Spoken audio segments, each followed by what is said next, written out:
Bismillahirrahmanirrahim. Hadirin sekalian, kita lihat sekarang ini mayoritas umat Islam rata-rata kena penyakit 5 minimal. Katanya Syekh Abdurrahman Al-Yamani. Yang pertama, at-taqsir fi badlil wus'i. Lemah di dalam mencari kebenaran. Kelemahan itu ditandai dengan malasnya datang hadir ke kajian. Bahkan kalau tidak ngerti, Pak, maaf, subhanallah, ada orang baru beli komputer, nggak bisa buka, itu temannya diteleponin semua, suruh hadir cepat, Pak, tolong Pak, bantuin komputer saya, Pak. Baru beli HP, nggak bisa buka, nggak bisa ngoperasikan, mondar-mandir datang ke tempat jual beli ini tokonya. Sekarang nggak bisa sholat, mondar-mandir nggak ke ustadz. Sekarang nggak bisa tata cara wudhu, mondar-mandir nggak ke ustadz. Bahkan hadirin sekalian, ya sudahlah. Cenderung kalau beragama pakai aliran Jabriyah, kalau berdunia alirannya Qadariyah, nggak percaya takdir. Kan gitu, Pak. Pasrah. Pak, kok nggak ngaji, Pak? Ya udahlah, Pak. Saya mudah-mudahan ya seperti ini, jangan-jangan surganya lebih baik. Dan orang yang sombong-sombong ngaji itu belum tentu, Pak, surganya, Pak. Nah itu, gitu dibalik-balik. Coba, Pak, nggak ada kerjaan di Lombok, lari nggak ke Surabaya kalau ada peluang, lari nggak ke Jakarta kalau ada peluang, lari nggak ke Mekah, Madinah kalau ada peluang. Lari dijamin, tapi nggak ada ilmu. Lari nggak ke Surabaya, lari nggak ke Jakarta, lari nggak ke Mekah, bisa dihitung jari. Ini taksir. Yang selanjutnya nomor 2, at-tamassuk bima laisa minal haq. Ini problem, Pak. Problem di antara sekian problem umat secara umum, berpegang teguh terhadap suatu yang nggak benar. Coba sekarang saya tanya, jamaah masjid hilang separuh, mereka nyari nggak? Geger nggak jamaah masjid? Bahkan kampung semua nggak sholat, tenang aja. Beduk hilang, rame nggak? Hah? Gimana, Pak? Saya tanya, beduk hilang, rame nggak? Wah, kiamat tuh kampung antum. Itu jamaah itu, Pak, hilang separuh, tenang.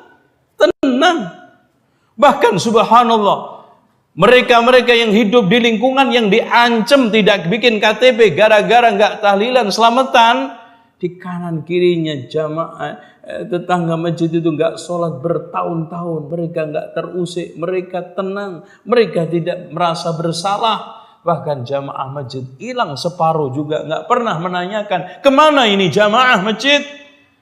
Tapi itu, Pak, beduk sama kentongan hilang, wah rame. Iya, tasbih hilang aja rame kata bapak ini. Nah, selanjutnya penyakit yang ketiga, al-i'tidad bi tarjihin nafs alladhi yakunu mansha'uhu al-hawa.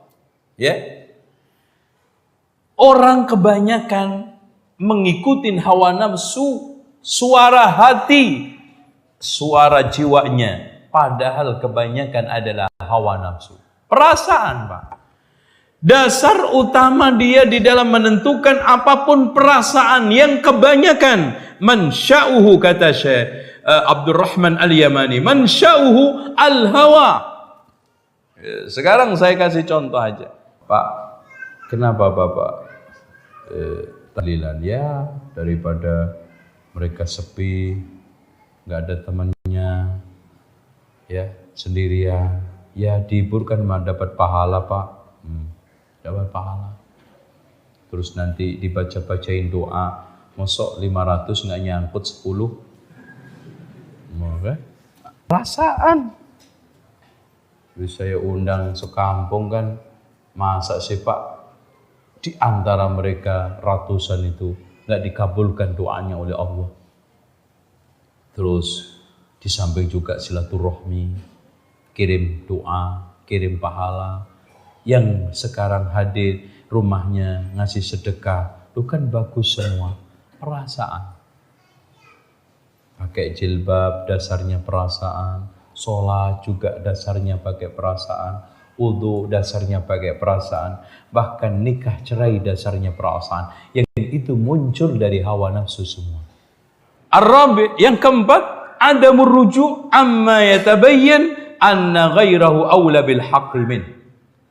Tidak mau rujuk, padahal orang lain yang menjadi rivalnya itu lebih berhak untuk kebenaran, lebih berhak untuk mendapatkan kebenaran, menyampaikan kebenaran, dan jelas. Oleh karena itu, empat inilah ternyata kebanyakan umat Islam, terutama di Indonesia, sulit untuk rujuk setelah datangnya kebenaran. Lawan rivalnya lebih berhak atas kebenaran itu, tetap dia bersikeras.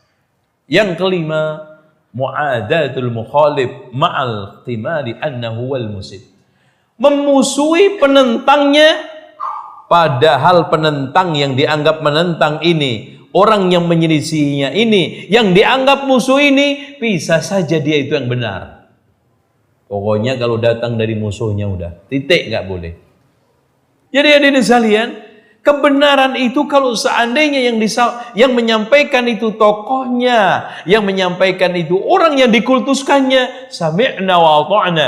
Tapi serta-merta karena yang menyampaikan itu dianggap musuhnya, dianggap menjadi biang kerok, dianggap menjadi penyakit duri dalam daging, maka langsung nggak mau mencoba untuk mencerna, nggak mencoba untuk meneliti, dan nggak mencoba untuk mengorek dalilnya, argumentasinya, langsung saja ditolak. Bid'ah, sesat, Wahabi.